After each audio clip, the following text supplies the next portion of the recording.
I want to dedicate this reading of Brave Irene by William Steig to four of my little fans that I love so much: Violet and Nora and Lucy and Robin, who are growing up to be very loving, brave little girls, just like Brave Irene. I hope you like this book as much as I do.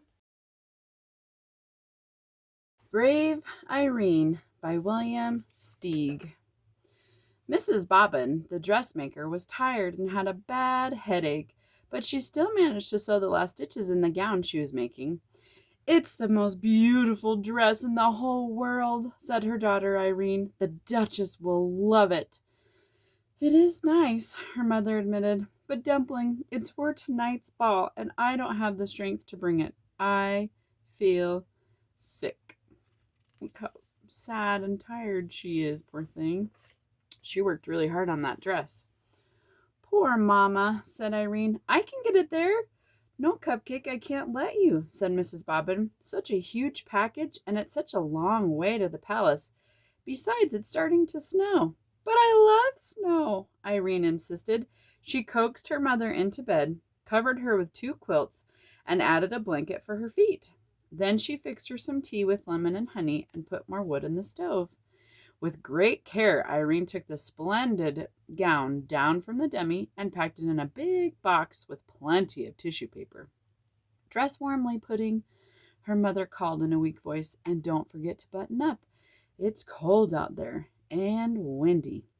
Irene put on her fleece-lined boots, her red hat and muffler, her heavy coat, and her mittens. She kissed her mother's hot forehead 6 times, then once again made sure she was tucked in snugly, and slipped out with the big box, shutting the door firmly behind her.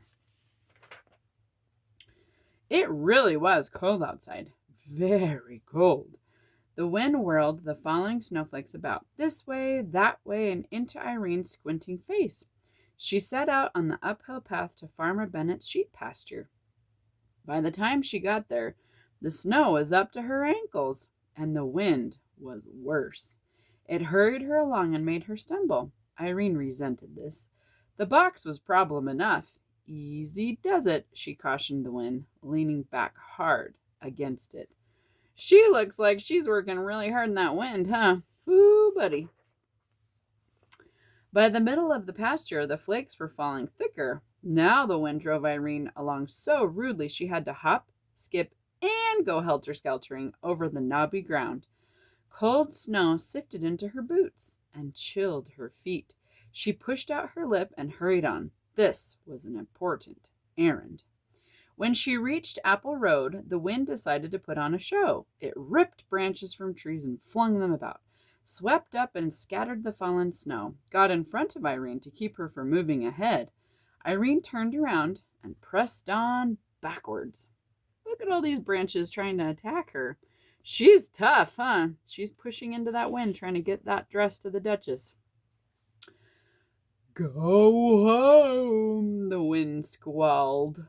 "Irene, go home." "I will do no such thing," she snapped. "No such thing, you wicked wind." "Go home," the wind yodeled. "Go home," it shrieked. "Or else." For a short second, Irene wondered if she shouldn't heed the wind's warning, but no, the gown had to get to the Duchess. The wind wrestled her for the package, walloped it, twisted it, shook it, snatched at it, but Irene wouldn't yield. "It's my mother's work," she screamed. Then, oh, whoa! The box was wrenched from her mittened grasp and sent bumbling along in the snow. Irene went after it. She pounced and took hold, but the ill-tempered wind ripped the box open. The ball gown flounced about and went waltzing through the powdered air with tissue paper attendants. Irene clung to the empty box and watched the beautiful gown disappear. How could anything so terribly wrong be allowed to happen? Tears froze on her lashes. Her dear mother's hard work, all those days of measuring, cutting, pinning, stitching, for this? And the poor Duchess! Irene decided she would have to trudge on with just the box and explain everything in person. Look, she's blue. She's so cold. Oh, poor Irene. How sad would you be if you lost a dress you were trying to take to someone? Oh, I'd be bummed. She looks very sad, but she's very brave to go on with just the box. She went shuffling through the snow. Would her mother understand, she wondered, that it was the wind's fault, not hers? Would the Duchess be angry? The wind was howling like a wild animal. Suddenly, Irene stepped in a hole and fell over with a twisted ankle. She blamed it on the wind. Keep quiet, she scolded. You've done enough damage already. You've spoiled everything. Everything. The wind swallowed up her words. She sat in the snow in great pain, afraid she wouldn't be able to go on. But she managed to get to her feet and start moving. It hurt. Home, where she belonged to be, where she and her mother could be warm together, was far behind. It's got to be closer to the palace, she thought. But where any place was in all this snow? She couldn't be sure. Oh, look how sad she is. Poor Irene. She plowed on, dragging furrows with her sore feet. The short winter day was almost done. Am I still going the right way? She wondered. There was no one around to advise her.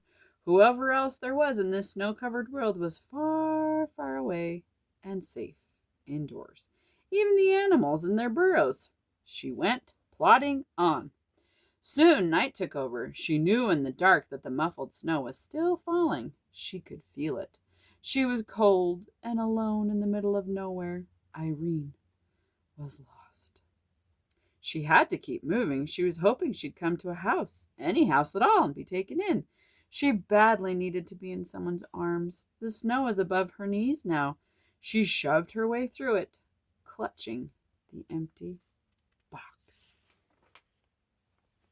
She was asking how long a small person could keep this struggle up when she realized it was getting lighter. Oh, there was a soft glow coming from somewhere below her. She waded toward this glow and soon was gazing down a long slope at a brightly lit mansion. It had to be the palace. Irene pushed forward with all her strength and sloosh, thump. She plunged downward and was buried. She had fallen off a little cliff. Only her hat and the box in her hands stuck out above the snow. Even if she could call for help, no one would hear her. Her body shook. Her teeth chattered. Why not freeze to death, she thought, and let all these troubles end? Why not? She was already buried. Oh, she can't think that way, huh? She's got to keep going. And never see her mother's face again? Her good mother, who smelled like fresh baked bread? In an explosion of fury, she flung her body about to free herself and was finally able to climb up on her knees and look around. How to get down to that glittering palace? As soon as she raised the question, she had the answer. She laid the box down and climbed aboard, but it pressed into the snow and stuck. She tried again, and this time, instead of climbing on, she leaped. The box shot forward like a sled. The wind raced after Irene, but couldn't keep up. In a moment, she would be with people again, inside where it was warm. The sled slowed and jerked to a stop on paving stones. The time had come to break the bad news to the Duchess. With the empty box clasped to her chest, Irene strode nervously toward the palace. Oh, she's so brave. What is that? But then her feet stopped moving and her mouth fell open. She stared. Maybe this was impossible. Yet there it was, a little way off and over to the right, hugging the trunk of a tree. The beautiful ball gown. The wind was holding it there. Mama, Irene shouted. Mama, I found it.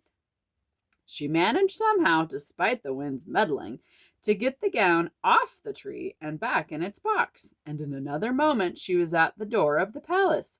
She knocked twice with the big brass knocker. The door opened, and she burst in.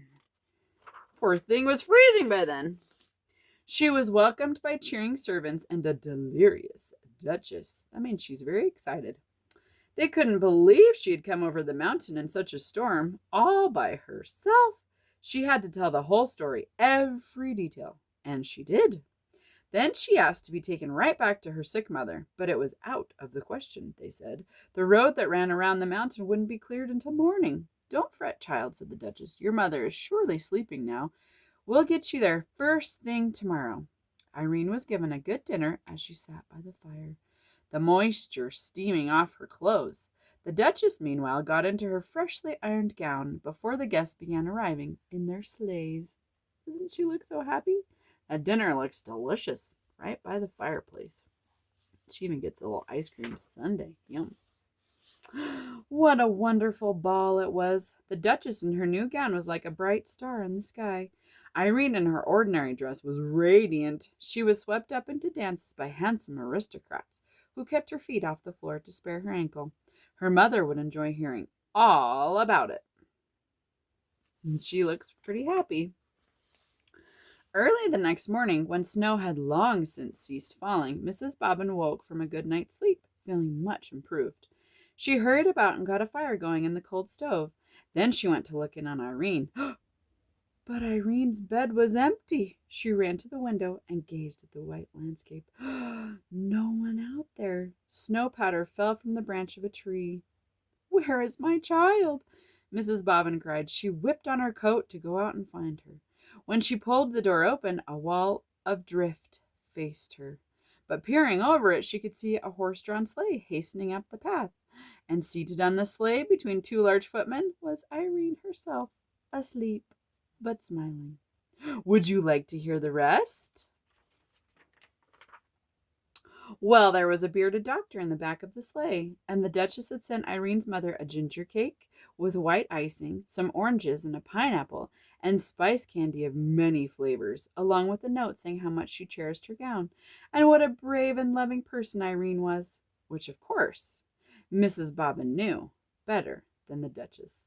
Isn't that book darling? I love Brave Irene. She is just the cutest, and she worked so hard to get that dress to the Duchess for her mother.